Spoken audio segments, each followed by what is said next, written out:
मैं इस वक्त अंजुमन इस्लामिया हॉल के अहाते में मौजूद हूँ। हमारे साथ कई लोग थे जिन लोगों ने अंजुमन इस्लामिया हॉल की तामीर नौ की मुखालफत की है। ये अंजुमन इस्लामिया हॉल हम लोगों के बुज़ुर्गों ने इस मकसद से दिया था कि वेलफेयर रहे, गरीबों का भला हो। और 1985 से ये बिल्डिंग है, 1885 से। लेकिन अब जो गवर्नमेंट चाह रही है, ये ऐसी बिल्डिंग, ये नमूना है एक पढ़ने के लिए, बिहार के लिए। ऐसी बिल्डिंग अब बनने को नहीं है।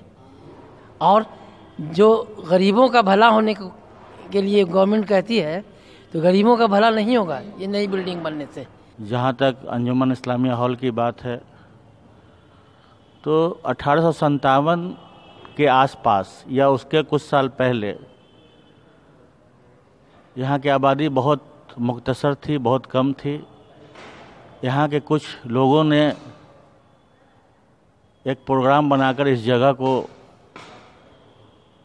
इस मुकाम को एक बनाया था कि यहाँ गरीब लड़कियों की शादी हो,